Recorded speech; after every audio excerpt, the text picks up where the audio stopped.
Good morning students.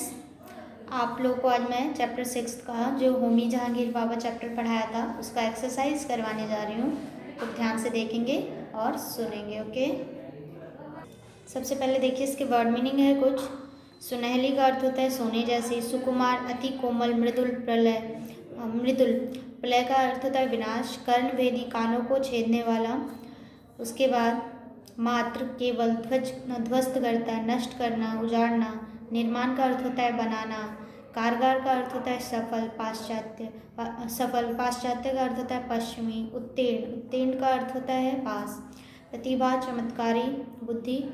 उसके बाद पुरस्कार का अर्थ होता है इनाम। सर्वोत्कृष्ट का अर्थ होता है सबसे श्रेष्ठ। कृति का अर्थ होता है कार्य। जाज्वल्यमान का अर्थ होता है प्रकाशमान। ठीक है, तो ये वर्ड मीनिंग है। उसके बाद अब मैं आप लोगों को क्वेश्चन आंसर बताने जा रही हूँ। देखिए बच्चों, मैंने आप लोग को दीर्घ उत्तरीय प्रश्न में से 3 क्वेश्चन करवाए हैं, बाकी सारे स्किप करवाए हैं, नहीं करने। जिसमें से मैंने आप लोग को क्वेश्चन नंबर 1 करवाया है, उसके बाद क्वेश्चन नंबर 2 करवाया है,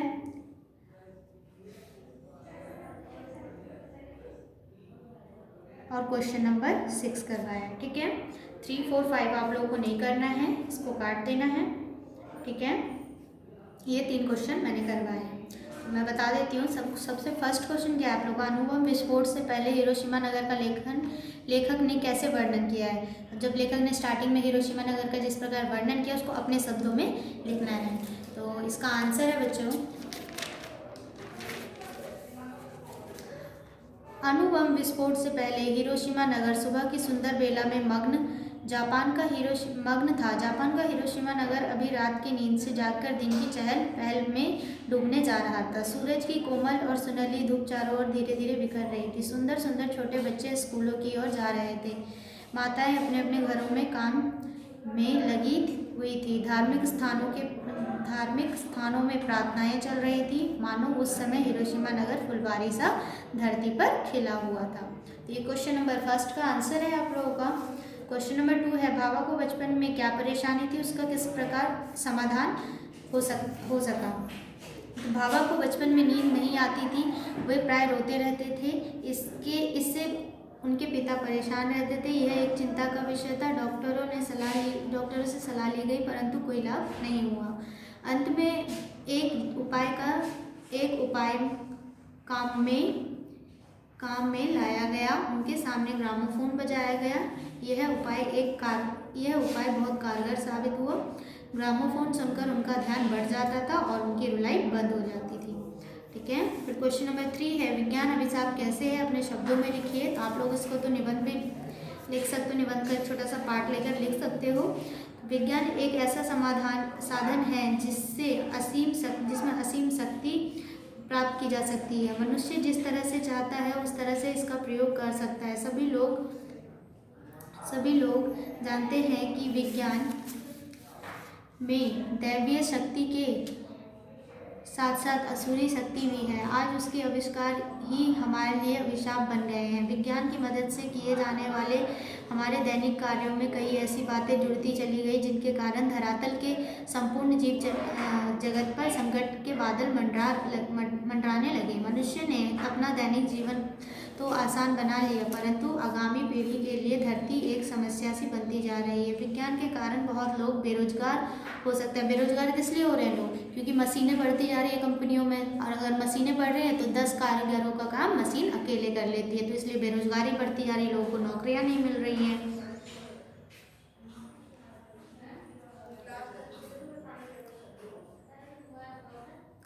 लोग परमाणु बम आदि और भी अनेक हथियार विज्ञान का गलत प्रयोग करके बनाने लगे हैं, जिसके कारण विज्ञान एक अभिशाप बनता जा रहा है। नेक्स्ट है आपके लघु उत्तरीय प्रश्न, जिसमें विस्फोट से पहले हिरोशिमा की क्रियाकलापों का वर्णन करना है, जो आप लोगों के क्वेश्चन दीर्घ उत्तरीय प्रश्न 1 में हो चुका है, तो इसलिए इस क्वेश्चन को मैंने कटवा दिया, ये नहीं करना है आप लोगों को। उसके बाद दीर्घ उत्तरीय प्रश्न में आपको ऑल क्वेश्चंस करने हैं। ठीक है, डॉक्टर भाभा का जन्म कब और कहाँ हुआ, तो इसका आंसर है डॉक्टर भाभा का जन्म 30 अक्टूबर 1909 ईस्वी को मुंबई में हुआ। फिर क्वेश्चन आप लोगों को डॉक्टर भाभा की प्रारंभिक शिक्षा का वर्णन करना है। तो डॉक्टर भाभा की प्रारंभिक शिक्षा मुंबई में कैथेड्रल और जॉन कैनन हाई स्कूल में हुई। डॉक्टर भाभा को इंजीनियरिंग के अतिरिक्त किन किन विषयों में रुचि थी? तो इसका उत्तर है बच्चों, डॉक्टर भाभा को इंजीनियरिंग के अतिरिक्त गणित और भौतिक विज्ञान में रुचि थी। फिर क्वेश्चन आता है आप लोगों का, यहाँ पे लंदन लिखा हुआ है, लंदन से लौटने पर भाभा किस संस्थान और किस पद पर नियुक्त हुए? तो इसमें लंदन को काट के यूरोप करना है और फिर इसका आंसर लिखना है। यूरोप से लौटने पर भाभा भारतीय विज्ञान संस्थान बेंगलुरु में रीडर नियुक्त हो गए। फिर क्वेश्चन है बच्चों 6, doctor Bhabha London royal society के फेलो क्यों चुने गए? तो डॉक्टर भाभा को लंदन की रॉयल सोसाइटी के फेलो इसलिए चुना गया क्योंकि उन्होंने कॉमिक किरणों की खोज की। ठीक है। फिर लास्ट क्वेश्चन है, डॉक्टर भाभा की मृत्यु कब और किस प्रकार हुई? तो 24 फरवरी 1966 ईस्वी का दुर्भाग्यपूर्ण दिन भारतीय विमान सेवा का कंचनजंगा नामक जेट मुंबई से जेनेवा जा रहा था। उस समय उसमें डॉक्टर भाभा को मिलाकर 117 यात्री थे। पश्चिमी यूरोप की सबसे ऊंची चोटी माउंट ब्लैक के ऊपर घना कोहरा छाया था। विमान कहीं टकराकर नष्ट हो गया और डॉक्टर भाभा की इस घटना में मृत्यु हो गई। तो आप लोगों का ये क्वेश्चन आंसर है, आप लोगों को कॉपी में अच्छे से अच्छी राइटिंग में नोट करना है। अब मैं आप लोगों को इसका शॉर्ट टाइप बता देती हूँ। रिक्त स्थान, सूरज की कोमल सुनहली धूप चारों ओर धीरे धीरे बिखर रही थी। विज्ञान एक अभिशाप और वरदान भी है। ग्रामोफोन सुनकर उनका ध्यान बढ़ जाता था। अब वे कैम्ब्रिज के गोनविल एंड केयर्स कॉलेज में पढ़ने के लिए इंग्लैंड गए। इस बीच 1942 ईस्वी में उन्हें कैम्ब्रिज कॉलेज का एडम्स पुरस्कार मिला। इसके निर्माण से भारत की वैज्ञानिक प्रगति का मार्ग खुल गया। भारतीय विमान की सेवा कंचनजंगा नामक जेट मुंबई से जेनेवा जा रहा था। अब है आप लोगों को नेक्स्ट प्रश्न। देखिए, द्वितीय विश्व युद्ध में किस देश पर अणुबम गिराए गए? किस देश पर? भारत में गिराया गया था, इंग्लैंड में, या जापान या अमेरिका? तो जापान में गिराया गया था।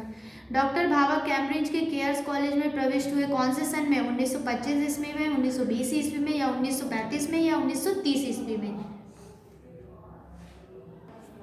इसका उत्तर है बच्चों 1930 ईस्वी में वो कैम्ब्रिज कॉलेज में प्रविष्ट हुए। भारत एटॉमिक एनर्जी एक्ट कब बना? 1945, 1948, या 1958, या 1960 ईस्वी में? तो इसका उत्तर है बच्चों 1948 ईस्वी में बना। बचपन में भाभा ने चित्र बनाया गाय और बछड़े का, घोड़े और बछड़े का, मुर्गे और चूजे का, या बिल्ली और बिलौटे का? तो गाय और बछड़े का। तो यहाँ पे आप लोगों का ये चैप्टर कंप्लीट होता है। आप लोग को ये अच्छे से कॉपी में करके स्कूल में चेक कराने के लिए लेकर आना है। और कोई डाउट होता है तो कमेंट करके पूछ सकते हो। Okay, thank you.